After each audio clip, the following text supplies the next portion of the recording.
ಎಲ್ಲರಿಗೂ ನನ್ನ ನಮಸ್ಕಾರ. ನಾನು ಉತ್ತರ ಕನ್ನಡ ಜಿಲ್ಲೆಯ ಕುಮಟಾ ತಾಲೂಕು ಕಲ್ಲಬ್ಬೆ ಗ್ರಾಮದ ಶಂಭು ಮನೆ LR ಹೆಗ್ಡೆ ಅಂಥೇಳಿ ಅಡಿಕೆ ಕೃಷಿಕನು.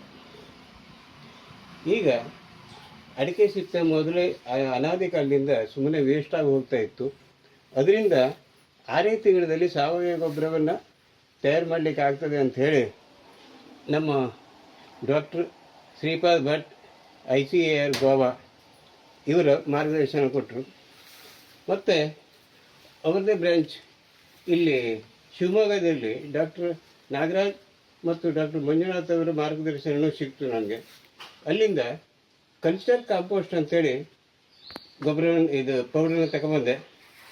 ಮಾಮೂಲು ನಮ್ಮ ಸುಲಿದ ಅಡಿಕೆ ಸಿಪ್ಪೆಯನ್ನು ಒಂದು ಈ ಟ್ಯಾಂಕಲ್ಲಿ ಹಾಕಿ ಅದ್ರ ನಂತರ ನಾನು ಏನು ಮಾಡಿದೆ, ಅದಕ್ಕೆ ಈ ಕಾಂಪೋಸ್ಟ್ ಕಲ್ಚರನ್ನು ನೀರಿನಲ್ಲಿ ಬೆರೆಸಿ ಹಾಕಿ ಒಂದು 15 ದಿವಸಕ್ಕೊಂದ್ಸಲ ನೀರು ಕೊಡ್ತಾ ಬಂದೆ. ಇದ್ರ ಜೊತೆಯಲ್ಲಿ ನಾನು ಸ್ಲರಿಯನ್ನು ಸೇರಿಸ್ಕೊಂಡಿದ್ದೀನಿ. ಇದರಿಂದ ನನಗೆ 600 ರೂಪಾಯಿಲಿ ಸುಮಾರು 5 ಟನ್ನಷ್ಟು ಸಾವಯವ ಗೊಬ್ಬರ ಅಂದರೆ ಅಡಿಕೆ ಸಿಪ್ಪೆಯಿಂದ ತಯಾರಾದ ಈ ರೀತಿ ಗೊಬ್ಬರ ಸಿಕ್ಕಿದ್ದು ನನಗೆ. ಈಗ ಸರಿಯಾಗಿ 6 ತಿಂಗಳಿಗೆ ಈ ರೀತಿ ಪೌಡ್ರ್ ಆಗಿದೆ. ಈಗಾಗಲೇ ನಾನು ನನ್ನ ಈ ಬೊನ್ಸಾಯಿ ಗಿಡಕ್ಕೆಲ್ಲ ಇದನ್ನು ಹಾಕ್ಕೊಂಡಿದ್ದೀನಿ. ಒಳ್ಳೆಯ ರಿಸಲ್ಟ್ ಸಿಕ್ಕಿದೆ. ಈಗ ಸದ್ಯ ನಾನು ಅಡಿಕೆ ತೋಟಕ್ಕೂ ಹಾಕ್ತಾಯಿದ್ದೀನಿ. ಈಗ ಫರ್ಟಿಲೈಸರೆಲ್ಲ ಹಾಕುವಂಥ ಸಮಸ್ಯೆ ಈ ಅಡಿಕೆ ಹಿಪ್ಪೆಯಿಂದ ಗೊಬ್ಬರ ತಯಾರು ಮಾಡಿಕೊಂಡ್ರೆ ನಮಗೆ ಮುಗಿದಂತೆ. ಮತ್ತು ಅತಿ ಕಡಿಮೆ ಒಂದು 3-4 ರೂಪಾಯಿಲೆಲ್ಲ 1 kg ಗೊಬ್ಬರ ನಾವು ಇದನ್ನು ರೆಡಿ ಮಾಡಿ ಹಾಕಲಿಕ್ಕೆ ಸಾಧ್ಯ ಆಗ್ತದೆ. ನಮ್ಮ ಶ್ರೀಯುತ LR ಹೆಗ್ಡೆ ಅವರು ಕೇವಲ ಬೋನ್ಸಾಯಿ ಕೃಷಿ ಮಾತ್ರ ಮಾಡ್ತಾ ಇದ್ದಿದ್ರು ನಮ್ಮ ಕಲ್ಪನೆ ಇತ್ತು.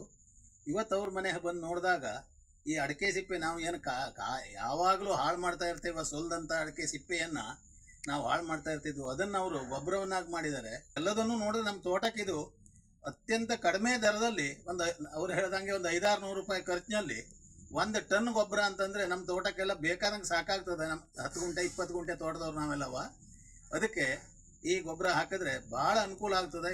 ನನಗೆ ಡೈರೆಕ್ಷನ್ ಕೊಟ್ಟಂಥ ಮಾನ್ಯ ಶ್ರೀಪಾದ್ ಭಟ್, ಡಾಕ್ಟರ್ ನಾಗರಾಜ್ ಮತ್ತು ಮಂಜುನಾಥ್ ಅವರಿಗೆ ನನ್ನ ಕೃತಜ್ಞತೆಗಳು. ನಮಸ್ಕಾರ.